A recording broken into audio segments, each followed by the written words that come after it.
Book of Ruth, chapter 1, verse 1 to 5. Ruth మొదటి అధ్యాయం మొదటి 5 వచనాలు. అందరూ లేచి నిలబడి దేవుని వాక్యం చదువుతుంటారు. అందరూ లేచి నిలబడి దేవుని వాక్యం చదువుతారు. Let's all stand to feet at the reading of the word of Book of Ruth, chapter 1, verse 1 to 5. I request let everyone should not be distracted. ఎవరు అభ్యంతరపరచబడకండి, డిస్టర్బ్ అవ్వకండి. సో మనం దేవుని వాక్యంలో పెడుతున్నాం కాబట్టి మీ మొబైల్స్ స్విచ్ ఆఫ్ అంటే silent ఉంటే పెట్టుకోవాల్సిందే కోర్చు. So Ruth chapter 1 verse 1 to 5. ఋతు మొదటి అధ్యాయము మొదటి 5 వచనం. న్యాయాధిపతులు ఏలిన దినముల యందు దేశంలో కరువు కలగగా ఆమె జాతలు. న్యాయాధిపతులు ఏలిన దినముల యందు దేశములో కరువు కలుగగా యూదా బెత్లెహేము నుండి ఒక మనుషుడు తన భార్యను తన 2 కుమారులను వెంట పెట్టుకొని మోయాబు దేశంలో కాపురం ఉండటం వెళ్ళాడు. 2వ వచనం. ఆ మనుషుని పేరు ఎలీమెలెకు, అతని భార్య పేరు నయోమి, అతని 2 కుమారుల పేర్లు మహ్లోను, కిలియోను. వారు యూదా బెత్లెహేము వారై ఎఫ్రాతీయులు. వారు మోయాబు దేశములకు వెళ్ళి అక్కడ కాపురము. నయోమి 8 అయిన ఎలీమెలెకు చనిపోయిన తర్వాత ఆమెయు ఆమె 2 కుమారులను విడిచి యుండిరి. 4వ వచనం. వారు మోయాబు స్త్రీలను పెళ్లి చేసుకొని వారిలో ఒక దాని పేరు ఓర్బా, 2వ దాని పేరు రూతు. 5వ వచనం. వారు ఇంచుమించు 10 సంవత్సరములు అక్కడ నివసించిన తరువాత మహ్లోను, కిలియోను 2 చనిపోయి కాగా ఆ స్త్రీ తాను కనిన 2 కుమారులను తన పెనిమిటి లేనిదాయను వారి చాలు. మరోసారి 5వ వచనం ఒకసారి. వారి ఇంచుమించు 10 సంవత్సరములు అక్కడ నివసించిన తరువాత మహ్లోను, కిలియోను 2 చనిపోయి కాగా ఆ స్త్రీ తాను కనిన 2 కుమారులను తన పెనిమిటి లేనిదాయ. అందరు కళ్ళు మూసుకొని ప్రార్థన చేసి నజరేయుడైన నా యేసు మహోన్నతుడు నీకు స్తోత్రం. ఈ రాత్రికాల సమయం నీ వాక్యముతో మా జీవితాలను కట్టమని ప్రార్థన చేస్తుంది. నా నజరేయుడైన యేసుక్రీస్తు యొక్క సన్నిధి మా మధ్యలో ఉంచమని ప్రార్థన చేస్తుంది. నీ వాక్యము ద్వారా మమ్మల్ని బాగుపరుస్తున్నందుకు నీకు స్తోత్రం. ఇక్కడ ఉన్న ప్రతి ఒక్క పథకాన్ని విరచమని ప్రార్థన చేస్తాం. ప్రతి ఒక్క అపవాది యొక్క ఇక్కడ మనం చూసినట్లయితే ఇక్కడ ఎలిమెక్, నయోమి వాళ్ళ కుటుంబం గురించి మనం నేర్చుకున్నాం ఈరోజు. రైట్. వాళ్ళు బ్రతుకు దినములలో ఇజ్రాయెల్ ఒక దేశంలో ఏమొచ్చిందంట? కరువు వచ్చింది. ఏమొచ్చిందమ్మా? అది ఎటువంటి సిచ్యువేషన్ అంటే ఆ కాలంలో న్యాయాధిపతులు ఏలుతున్న కాలం, సమయం. ఆ సమయంలో ఏమొచ్చిందంటే ఇజ్రాయేలుకు కరువు వచ్చింది. ఆ కరువు వచ్చినప్పుడు ఎలిమెకు తన కుటుంబాన్ని తీసుకొని ఎక్కడికి వెళ్ళాడమ్మా? మోయాబు దేశానికి వెళ్ళాడు. మోయాబు దేశానికి వెళ్ళిన తర్వాత ఎవరు చనిపోయారు? ఎలిమెకు.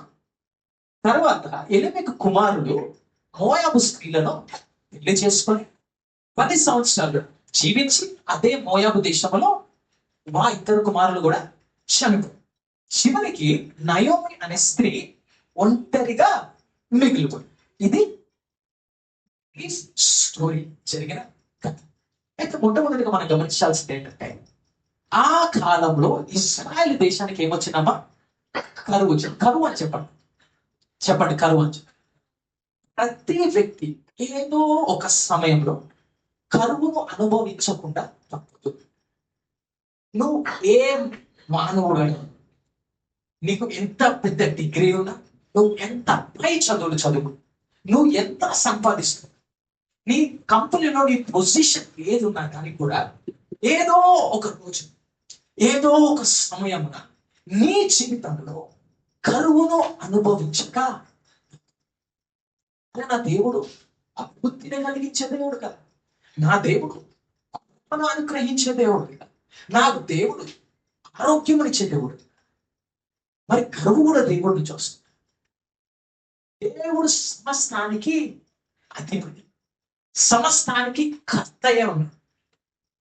యోహాను మొదటి అధ్యాయం 3వ వచనం చూసినట్లయితే ప్రతిదీ ఆయన మూలమున కలిగింది. రోమిలికి రాసిన పత్రిక 11:36 చూసినట్లయితే సమస్తము ఆయన వలన కలిగింది. ఆయన సమస్తానికి అధిపతి, దెర్ ఈస్ నో ప్రాబ్లం.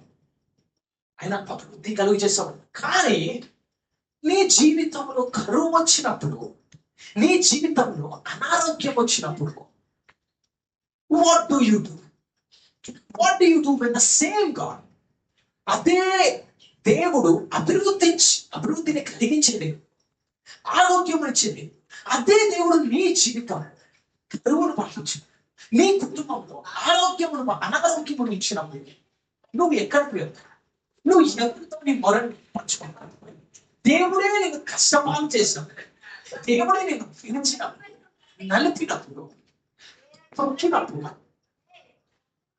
శ్రమను పంపించినప్పుడు నువ్వు ఎవరి దగ్గరికి వెళ్ళి నీ మొరను అండర్స్టాండ్. ఆ కాలంలో ఇశ్రాయేల్ ప్రాంతానికి ఏమొచ్చినామా? కరువు వచ్చింది. ఏ వ్యక్తి కూడా, ఏ మానవుడు కూడా కరువును తప్పించుకోడు. కరువు అంటే డిప్రెషన్, కరువు అంటే వేడి, కరువు అంటే కొరత, కరువు అంటే అనారోగ్యము, కరువు అంటే సిక్నెస్, పేదరికం. ఏ మనిషి కూడా వీటన్నిటి నుంచి తప్పించుకోలేవు. He cannot escape all these things.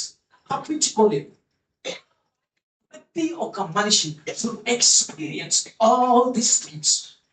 మనం ప్రాస్పెరిటీ గాస్పెల్ వింటాం, అంటే అభివృద్ధి అనే సువార్త వింటాం, దాంట్లో తప్పులేదు. కానీ నీ జోబులో చిల్లి కవ్వలేనప్పుడు ఎవరి దగ్గరికి వెళ్ళిన వారు కనిపించుకుంటారు.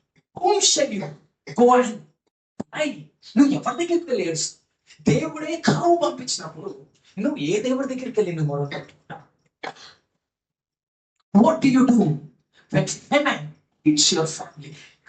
నీ కుటుంబాన్ని తాకినప్పుడు, లేమి నీ కుటుంబంలో చొచ్చుకొని వచ్చినప్పుడు నువ్వు ఏం చేస్తావు? అటువంటి సందర్భమే ఎలిమెకు నయోమి కుటుంబానికి వచ్చింది, ఇశ్రాయేలు దేశానికి వచ్చింది. చూడండి, జీవితం అనేది ఒక సైకిల్. ఏంటమ్మా? It's a cycle. కాలాలు ఉంటాయి. మనము ఎండాకాలం, వర్షాకాలం, వానాకాలం ఏదైతే ఉన్నాయో అదే రీతిగా మన జీవితం కూడా ఏంటంట ఒక కాలం. మనం అభివృద్ధిలోనే ఉంటాం, మనకి శ్రమలు వస్తాయి, మనం కరువును చూస్తాం, మనం అనారోగ్యాన్ని చూస్తాం, ప్రతీది మనం అనుభవించాం. ఇక్కడ మనం వేసుకోవాల్సిన ముఖ్యమైన ప్రశ్న ఏంటంటే, ప్రశ్నలు మనం వేసుకోవాలి, చాలా ఇంపార్టెంట్. కరువు వచ్చినప్పుడు నేను ఏమి చేయాలి? అనారోగ్యం వచ్చినప్పుడు నా జీవితంలో నేను ఏమి చేయాలి? లేమి నా కుటుంబం తాకినప్పుడు నేనేమి చేయాలి? చూడండి, కరువు వచ్చినప్పుడు ఎలీమెకు ఏం చేశాడంట? తన కుటుంబం అంతా తీసుకొని మొదటి వచనంలో బెత్లెహేమును విడిచి మోయాబు ప్రాంతానికి వెళ్ళిపోయాడు. మోయాబు ప్రాంతానికి వెళ్ళిపోయాడు. ఇక్కడ బెత్లెహేము ప్రాంతాన్ని విడిచి మోయాబు ప్రాంతం, జాగ్రత్త గమనించి, దేన్ని విడిచి అమ్మా? బెత్లెహేమును విడిచి మోయాబు ప్రాంతానికి. అయితే జాగ్రత్త గమనించినట్లయితే బెత్లెహేములో ఏమొచ్చిందమ్మా? కరువు వచ్చింది.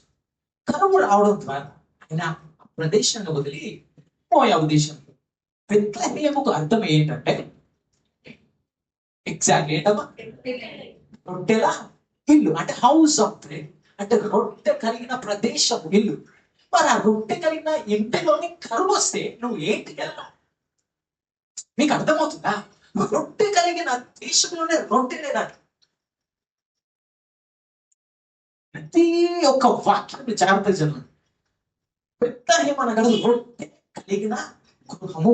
ఆ గృహంలో మరి రొట్టె లేనప్పుడు ఆ గృహంలో నివసించే వాళ్ళు ఎక్కడికి వెళ్తారు? విచిత్రంగా ఉంది కదా. ఆ గృహానికి అర్థం ఏంటి? రొట్టె కలిగిన ఇల్లు అంట, కానీ రొట్టె లేదు. మరి ఆ గృహంలో నివసించే వాళ్ళు ఎక్కడికి వెళ్తారు? జాగ్రత్త గమనించి. అందుకే ఎలీమెకు ఏం చేశాడమ్మా? కుటుంబాన్నంతా తీసుకొని బెత్లెహేమును విడిచి ఎక్కడికి వెళ్ళాడమ్మా? మోయాబు దేశం. జాగ్రత్త గమనించాడు. యోహాను గ్రంథంలో 6:35 ఏమంటుంది? నేనే జీవాహారం అని అంటే ఎవరు? నేనే జీవాహారం. ఎలీముకు చేసిన ఒక చిన్న తప్పే, ఆయన వదిలిపెట్టి వెళ్ళేది బెత్లెహేమును మాత్రమే కాదు, జీవాహారమైనటువంటి యేసు ప్రభును కూడా వదిలిపెట్టి మోయాబు ప్రాంతం. జాగ్రత్త గమనించండి. I walk to the valley of shadow of death, I will fear no evil because he is with me. నేను గాఢంధకారములలో సంచరించినాను, నేను ఏ అపాయములకు భయపడను. ఎందుకని భయపడను? ఆయన నాకు తోడనండి. నీవు చీకటిలో ఉన్నా, లేమిలో ఉన్నా, కరువులో ఉన్నా, నీతో ఎవరుంటారమ్మా? ఆ బెత్లెహేములో కరువు ఉండొచ్చు, నీ గృహంలో లేమి ఉండొచ్చు, కానీ నువ్వు ఒక్కటి మరొకటి ఏంటంటే కరువులో ఉన్నాను కూడా నీ దేవుడు యెహోవా నీతో ఉన్నా. నీ యేసుక్రీస్తుని నువ్వు విలువ. అది విషయం. ఆ ప్రాంతంలో కరువు ఉండొచ్చు, ఆ ప్రాంతంలో అనారోగ్యం ఉండొచ్చు, ఆ ప్రాంతంలో ఉద్యోగం లేకుండొచ్చు, ఆ ప్రాంతంలో పేదరికం ఉండొచ్చు, కానీ దేవుడు మాత్రం విడిచిపెట్టిపో. God will be always will be with you. ఎప్పటికీ నీతో ఉంటాడు. సమస్య ఏంటంటే కరువును బట్టి నువ్వు దేవుని వదిలేసి వెళ్ళిపోతున్నావా? ఇక్కడ ఆహారం లేదు, ఇక్కడ ఉద్యోగాలు లేవు, ఇక్కడ సమృద్ధి లేదు, కాబట్టి నేను ఈ దేశాన్ని వదిలేస్తాను, ఈ దేవుడు వదిలేస్తాను. మంచిగా కనిపించే దేశాన్ని ఉద్యోగాలు అక్కడ వస్తున్నాయి అన్నారు, అక్కడ బాగా సమృద్ధి ఉన్నాయి, అక్కడ బాగా అందరూ సంపాదించుకున్నారు, సో నేను కూడా అక్కడికి వెళ్తాను. నువ్వు వదిలిపెట్టేది దేశాన్ని మాత్రం జాగ్రత్తగా ఉండొచ్చు. నీ దేవుడైన యెహోవాని కూడా ఎలీమెకు వదిలిపెట్టి వెళ్ళాడంట. దేవుడైన యెహోవాను కూడా, జీవాహారమైనటువంటి దేవుడైన యెహోవాను కూడా వదిలిపెట్టి ప్రపంచాల్సిన విషయం ఏంటంటే ఎలీమెకు 3వ వచనం చూస్తే ఏం జరిగిన ఎలీమెకి చనిపోయిన తర్వాత ఆమెయు ఆమె ఇద్దరు కుమారులను నిలిచి ఉంది. మరోసారి చదవండి. 3వ వచనం. నయోమి పెనిమిటి అయిన ఎలీమెలెకు చనిపోయిన తర్వాత ఆమెయు ఆమె ఇద్దరు కుమారులను నిలిచి ఉంది. ఎలీమెకి ఏమైందా? ఎలీమెకు చనిపోయిన, చూడు జాగ్రత్తగా, పురుషులు చనిపోతున్నారు. Men are dying. కరువు వల్ల, అనారోగ్యము వల్ల, పేదరికం వల్ల, తమ కుటుంబ బాధ్యతను మోయలేక పురుషులు ఏమవుతున్నారమ్మా? చనిపోతారు. ఎలుకతో చేసిన తప్పే కావచ్చు, కానీ మరి తన కుటుంబాన్ని పోషించాలి కదా. కరువులో తన కుటుంబాన్ని వచ్చి నాశనం చేసుకోలేడు కదా. తన జీవితాన్ని, తన కుటుంబ జీవితాన్ని నాశనం, కుటుంబస్తులను నాశనం చేసుకోలేడు కదా. అదే కరువు ప్రదేశం. నా ప్రకారం ఆలోచిస్తే చేసిన రైతే. ఎందుకు? కరువులో నా కుటుంబాన్ని ఉంచుతారా? మీరు ఉంచుతారమ్మా? లేమిలో మీ కుటుంబాన్ని ఉంచుతారా? నేను ఉంచు. కానీ తనకి చేసింది తనకి రైటే. నేను ఇక్కడ గమనించండి. కానీ చివరికి ఏమయ్యాడు? ఎలిమెకు చనిపోయాడు. కరువు ఎంత స్థితికి తీసుకొస్తున్నట్టు ఒక పురుషుడిని చంపేస్తుంది. లేమి, పేదరికం, పురుషులు చనిపోతున్నారు. అందుకే చాలా కుటుంబంలో పురుషులు కనబడట్లేదు. చాలా సంఘాల్లో పురుషులు కనబడటండి. There are only few men. ఎందుకు? వాళ్ళు పడే బాధ భార్యకి చెప్పలేకపోతున్నారు, చెప్పుకోలేకపోతున్నారు. సైలెంట్లీ. అదే కాదు, ఇంకోటి ఏం చెప్పారు తెలుసు? నువ్వు పురుషుడు అయితే నువ్వు ఏడకూడదు, నువ్వు స్ట్రాంగ్ గా ఉండాలి, నువ్వు బలంగా ఉండాలి. ఎందుకు ఏడుస్తున్నావు? నువ్వు ఒక స్త్రీ బాబు. లోపల కుమిలి ఫీజులు కట్టలేక, ఆ పేదరికం నుంచి బయటకు రాలేక, ఈ రెస్పాన్సిబిలిటీస్ ని తీర్చుకోలేక, 50 సంవత్సరాలు ముగించబడక ముందే చనిపోతున్నాడు. ఎందుకు? లోపల చనిపోతుంది. They are not speaking up. మాట్లాడట్లేదు వాడిని పడుతుంది. నీ పురుషుడు, నీ భర్త ఆ కరువును అనుభవించేటప్పుడు భార్యగా నువ్వు ఉంటున్నావా అనేది నువ్వు జాగ్రత్తగా ఎందుకంటే నీ భర్త కూడా ఒకనొక రోజు అదే కరువులో చనిపోతాడు. నువ్వు దగ్గర ఉండి చూసుకోవాలి. ఐ డౌట్ వెదర్ నయోమి ఎక్కడేస్తుంది నార్మల్. నయోమి మరి ప్రోత్సహించిందో లేదో తెలియదు, కానీ ఎలిమెకు చనిపోయాడు. ఎలిమెకు చనిపోయారు. ఈరోజు స్త్రీలు ఎలా అయ్యారంటే, ఉద్యోగం చేసావా, డబ్బులు ఇచ్చావా, ఫీజు కట్టావా, బిల్లులు కట్టావా, అంతే ఉంటారు. ఎలా ఉన్నావు? నీ హృదయం ఏదైనా సమస్యలు ఉన్నా నీ భర్తతో కూర్చొని నువ్వు మాట్లాడుతున్నావా? ఒక ప్రకటన ఈరోజు వాడి భుజం మీద చేయబడి, ఏం పర్లేదు, నేనున్నాను నీ వెనుక అని ధైర్యంలో చెప్తున్నావా? ధైర్యం చెప్పేవారు లేక పురుషుడు చనిపోతారు. మీరు అనుకుంటారు పురుషుడికి ఎందుకు ధైర్యం చెప్పాలి, ధైర్యవంతుడు కాదు. పురుషుడికి మించిన వాడేవాడు. So scared inside. మేము చాలా భయస్తున్నాం, లోపల కుమిలి ఏ రోజు ఏమి జరుగుతుందో తెలియక చనిపిస్తుంటాం. మీకు తెలియదంటే మీ ఫియర్ లాట్, లోపల చాలా భయం ఉంటుంది. ఒక పురుషుడు పేదరికంలో ఉన్నప్పుడు భార్యగా, పిల్లలుగా, sons and daughters, what are you doing for your father? నీ తండ్రితో నువ్వు కూర్చొని సమయం గడుపుతూ నువ్వు వారిని ఎంకరేజ్ చేస్తున్నావా? నువ్వు చేయకపోతే నీ తండ్రి చనిపోతాడు ఒకరొక రోజు. నా కంటి ద్వారా చూసాను అందరూ చనిపోవడం. ఎందుకు? వాడి మీద భుజం చేయబట్టి తప్పేవాళ్ళు. ఈరోజు చాలా తండ్రులు అదే సిచ్యువేషన్. ఒక చిన్న గొడవనే భార్యలు ఇంట్లో నుంచి వదిలిపెట్టి వెళ్ళిపో, ఒక చిన్న గొడవనే కుమారులకి మన ఇల్లు వదిలిపెట్టి వెళ్ళిపోవడం. సర్దుకుపోయి ఉండదేమా? గొడవలైతే వెళ్ళిపోవడం మన ఇంట్లో నుంచి, గొడవలైతే సంబంధం తెచ్చుకొని వెళ్ళిపోవడం. దాన్ని బట్టి నీ భర్తను దూరం చేసుకో. నీ భర్త చనిపోతాడు, నీ తండ్రి చనిపోతాడు, నువ్వు వదిలిపెట్టి వెళ్ళిపోతాడు. ఇన్ ఏజ్, ఎటువంటి జనరేషన్ ఉన్నామంటే the fathers are becoming alone. Men are becoming alone and they are fighting alone. ఒక తండ్రి ఒంటరిగా మిగిలిపోతున్నాడు, ఒంటరి పోరాటం చేస్తున్నాడు. ఎలిమి కూడా అలాగే ఒంటరి పోరాటం చేశాడము. చేసి చేసి చేసి చనిపోయాడు. ఒకవేళ నువ్వు కూడా అదే పరిస్థితిలో గమనించు. నీ భార్య ఉండకపోవచ్చు నీకు ప్రోత్సహించడానికి, నీకు తండ్రి తల్లి లేకపోవచ్చు, కుమారుడు లేకపోవచ్చు ప్రోత్సహించడానికి. యేసుక్రీస్తు వదలకు నిన్ను ప్రోత్సహిస్తాడు, నీకు ధైర్యం చెప్తాడు, నిన్ను విలువను ఎడబాడు కరువు.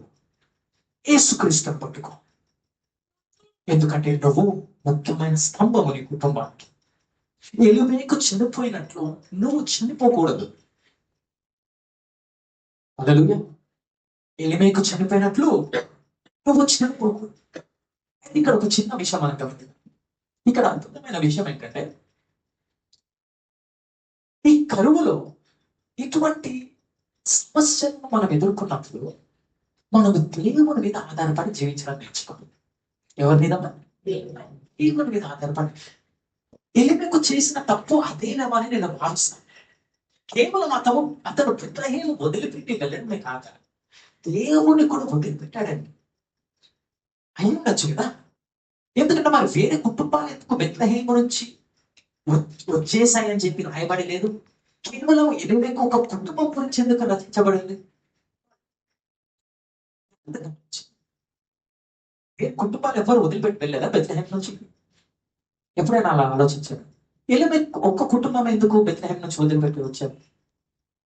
బహుశా ఎలిమెకు ఎప్పటి నుంచి దూరమై ఉంటాడు.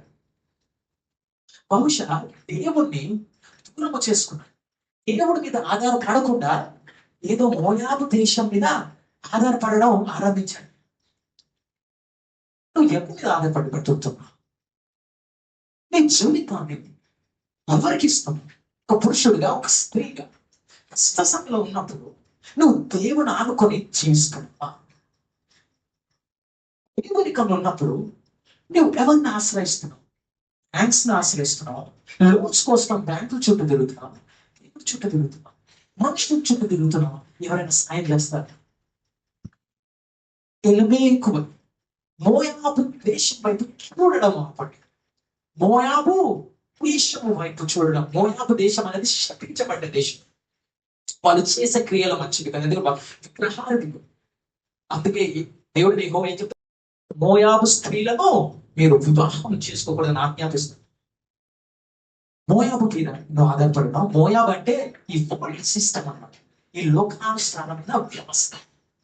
రైట్? సో ఈ లోకానుసారమైన వ్యవస్థ మీద ఆధారపడినావా, దేవుడి మీద ఆధారపడినావా? దేవుడి మీద ఆధారపడి బ్రతికినప్పుడు కరువులో కూడా నువ్వు జీవించాలి, లేమిలో కూడా నీకు జీవము ఉంటుంది. ఆమె నిరుత్సాహపడకు. ఇప్పుడు నువ్వు కరువులో ఉంటే నిరుత్సాహపడకు, అది కొంతకాలం మాత్రమే. ఎందుకంటే మళ్ళీ కాలము మారుతుంది. జనరల్ గా మనకి కాలాలు ఎన్ని నెలలు ఉంటాయో 3 నుంచి 4 నెలలు. కాబట్టి నువ్వు శ్రమను విడిచి అభివృద్ధిలోకి వచ్చే కాలం కూడా వస్తుంది. ఓపిక బట్టి దేవుని ఆశ్రయించు. ఎవరిని ఆశ్రయించాలమ్మా? దేవుని ఆశ్రయించు.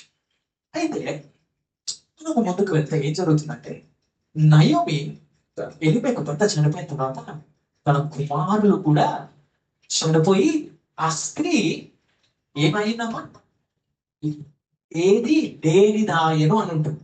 ఏముంటుందమ్మా? She became empty. ఎంప్టీ అనండి, ఎంప్టీ. ఎంప్టీ అనండి. ఎంప్టీ అంటే ఏమి లేదంట ఆమె దగ్గర. బైబిల్ ఏమీ లేదు అని చెప్తే ఏమీ లేదని అంటాం. ఏమైనా స్త్రీ ఒంటరిగా మిగిలింది. ఒక పురుషుడు చేసుకున్న నిర్ణయం ద్వారా స్త్రీ ఒంటరి పాల్గొంది. ఒక భర్తగా, ఒక పురుషుడిగా, యాజ్ అ మ్యాన్ నువ్వు చేసుకునే నిర్ణయము నీ కుటుంబాన్ని ఎఫెక్ట్ చేస్తుంది. ఏం చేస్తుంది? ఎఫెక్ట్ చేస్తుంది. కాబట్టి నువ్వు చేసుకునే నిర్ణయం చాలా జాగ్రత్తగా చేసుకో. ఎందుకంటే నీ నీ భార్య, నీ పిల్లలు ఆధారపడి అర్థమవుతున్నావు. నా భార్యను నేను ఒంటరి దాన్ని చేయకూడదంటే నేను ఏం చేయాలి? చాలా నిర్ణయం తీసుకోవాలి. ఏమే I have to carefully make choices. Choices అంటే నిర్ణయాలు. ఒక్క తప్పుడు నిర్ణయం ద్వారా నా భార్యను నేను దానం చేసేస్తాను. ఈరోజు ఎన్ని కుటుంబాలు ఉంటారు లేదు? రైట్? ఎన్ని కుటుంబాలు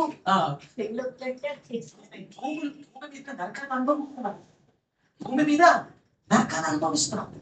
ఎందుకు? తప్పుడు నిర్ణయాలు. దేవుని వినవు.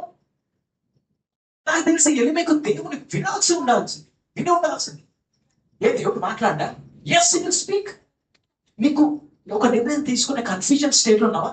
నా బైబిల్ దేవుని దగ్గర ఏమా, నా లైఫ్ నీ లేదు, ఈ ఫెమెన్ ఉంది, కరువు ఉంది, ఈ పేదరికం ఉంది, నాకు ఏదైనా ఒక నిర్ణయం ఉంది, నేను నీ మీద ఆధారపడుతున్నా, నా కుటుంబం ఉంది, నాకు ఎటువంటి దానిలో వెళ్ళాలో నాకు తెలియట్లేదు, నా కెరియర్ ఏంటో నాకు అర్థం కావట్లేదు, ఏ చాయిస్ తీసుకోవాలి? నా దేవుడి దగ్గరికి. దేవుడు నీకు నీకు మార్గం చూపుతుంది. ఎలా పడితే అలా జీవించు. నువ్వు జీవించే విధానం బట్టి నీ పక్కన ఉన్న వాళ్ళు ఎఫెక్ట్ అవుతాడు. కాబట్టి నువ్వు ఇష్టం, నేను నా జీవితం కదా, నేను ఇష్టం ఉన్నట్టు బ్రతుకుతా అంటే ఇది నీ జీవితం కాదు, దేవుడు ప్రసాదించిన భాగ్యం నీకు. You don't own your life. It is not your life. కొంతమంది యంగ్ పీపుల్ చెప్తారు, నా జీవితం నాకు ఇష్టం. నీ జీవితం కాదు.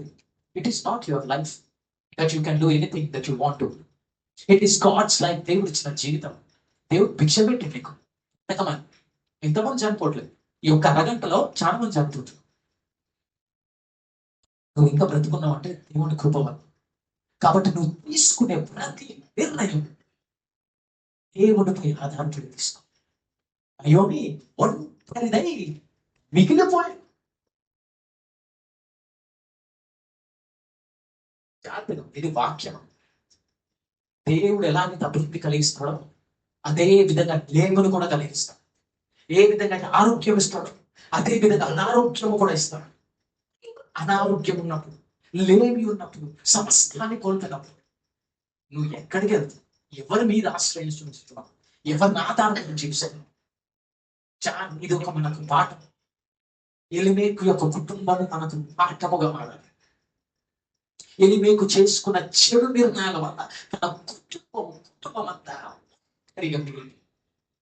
Don't be as an ఎలిమేక్. ఎలిమేకు వలె ఉండకు, ఉండకూడదు. ఎవరి వలె ఉండకూడదు? ఎలిమేక్. ఎలిమేక్ అంటే అర్థం తెలుసమ్మా? చెప్పండి. ఎలిమేక్ అంటే గాడ్ ఈజ్ కింగ్, దేవుడు రాజు అని. ఏంటమ్మా? కానీ ఎలిమేకు దేవుణ్ణి రాజుగా చేసుకోలేదు. ఒక రాజుగా చేసుకుంటే ఆయన పైన ఆధారపడి జీవించారు.